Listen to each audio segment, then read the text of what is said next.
Who is the funniest? Me. The troublemaker? Ella Toon. The teacher's pet? Lucy Bronze. The most skillful? Kira Walsh. The best player?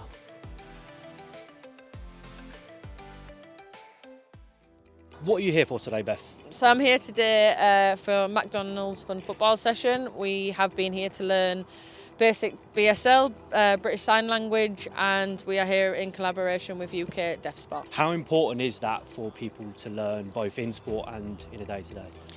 Yeah, it's super important. I think we pride ourselves here at McDonald's, and especially at the fun football session, we say it's inclusive and it's here for all abilities, and we want to make it as inclusive and comfortable as possible for people to come. So the more we know about, BSL and Makaton, then hopefully we can make a lot more, children feel more comfortable in this environment and be able to communicate with them in different ways. What advice would you give to someone that is a bit hesitant to get into sport because they are hard of hearing? I would say, I think, find the place where you feel comfortable, where you've got the support. You always feel good with good people surrounding you, and if you can find that in a team or a club, and also put it out there, make them aware of that situation, and if you don't ask, you don't know sometimes. So don't let that affect you.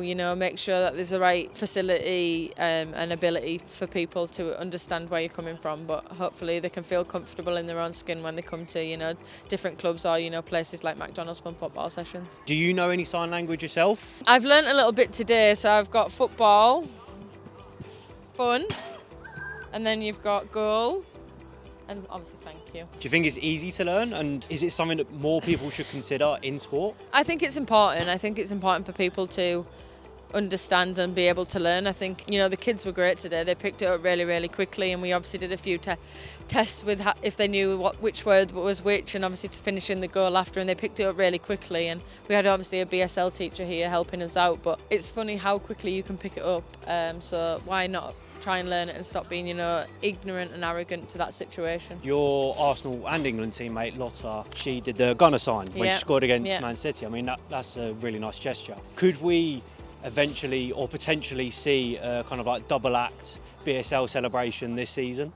I mean, we can. I think, we spoke about it a lot. It was amazing from Lotta. Freedom Arnhem's also done it. So why not collaborate one together now? And there is obviously the goal celebration is at the stadium on the screens quite a lot. I think it's something that it's great that we're airing it and putting it out there, but us as players can also, air and put that out there more. Who is the most aggressive?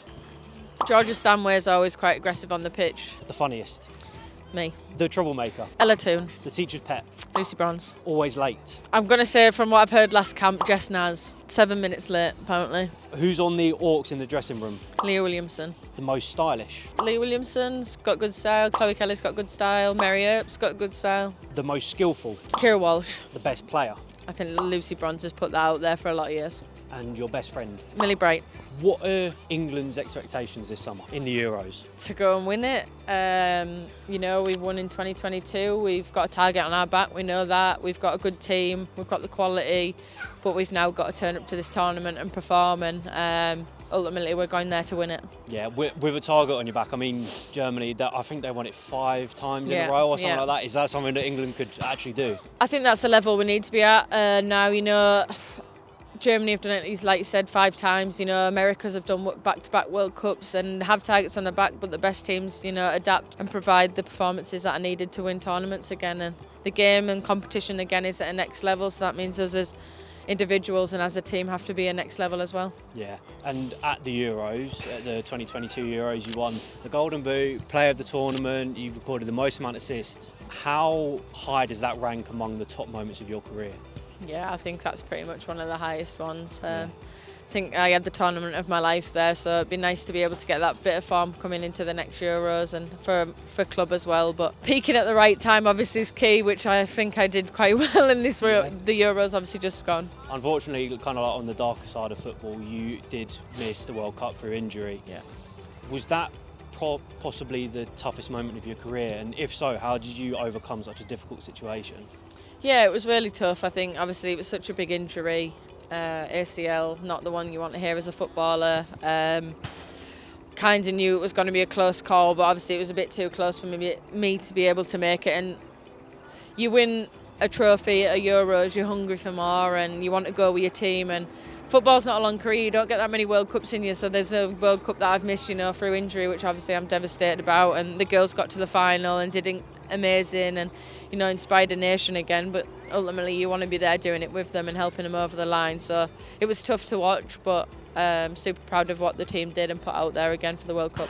1,000,000%. It was amazing. Yeah, they did amazing. And on the funnier side of football, I saw a video of you messing with some Chelsea fans earlier this season. I think it was at Stamford Bridge. Yeah. I mean, as a fan, you love to see players do that. But I mean, I bet you enjoy doing that yourself. No, I do. I think it's great. Like, I love it when you get a bit of banter from the fans and you get booed when you come to take a corner or something, and I just, laugh it off. Or if you catch eye with someone, they normally get a bit awkward, which is the funny side of it. And I think that's a nice part of the women's game. It's not too serious or there's no nastiness. It's just a bit of fun and banter, and that's hopefully what we can keep it at mostly. How much of an impact does a player's club career have on their international career?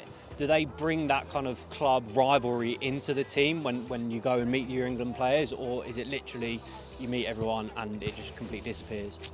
I think it has to. I think as professionals we become enemies, and then you finish the game and you become, teammates. We've had games where we've come into camp, we've played a Chelsea or a Man City or whoever it may be, and you come into camp and you're into, international England mode, leave, domestic club stuff at home, and you ultimately become teammates and come together again. And don't get me wrong, if it sometimes need a day or two if you've got beat or not got beat, but normally people don't rub it in. They kind of know the boundaries of how we all are together. Yeah, it's good to know that there's kind of a line and you don't cross it. What is your favourite song? I've been enjoying Green Light at the moment, just Luke Littler's walkout song.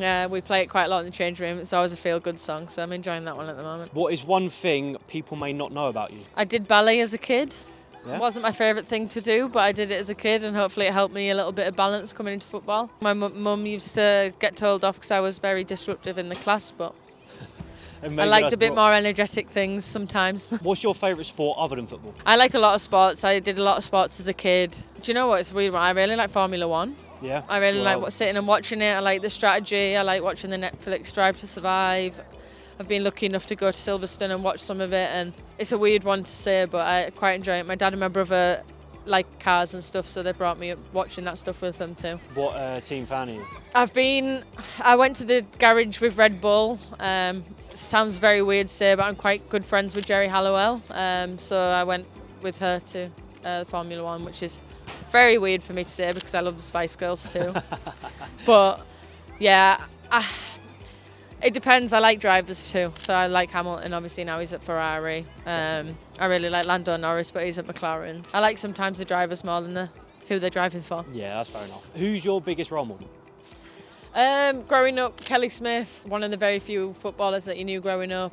One of my idols, someone who I actually mess around on a daily basis now, which is very weird because she's one of our coaches. But one regret is I didn't get the chance to play with her. I came a season late before she retired. What's your go-to pre-match meal? Night before, normally like spaghetti bolognese, pasta, get the pasta in me, and then normally have pancakes before a game. How do you like to spend your free time? Drinking coffee, walking my dog, spending it with my friends and family and loved one, Viv, sometimes when she's not doing my head in. Fair enough. What's your favourite thing to binge watch? So at the moment I'm binge watching Vampire Diaries. Seen it before, re-watching it. Can't not watch Damon and Stefan. I like Drive to Survive, as I just said. Always a sucker for Love Island when that's on. Friends is always one of my easy series to just go to and watch. What are you most scared of? Spiders. Hate them. Nothing needs 8 legs. Your Arsenal and England teammates, they've both called you a bit of a chatterbox. Yeah. Are they right? Are you also a non-stop talker on the pitch? Yeah, I'm a communicator. I like to talk. I'm not good with awkward silences. I would say I'm the one who keeps people entertained and keeps talking the most, but I'm okay with that. That's what you want in a team, isn't it? Exactly. Someone's got to do it, so I'll just take up that role. What does a normal day in the life of Beth Mead look like? I get woken up by my dog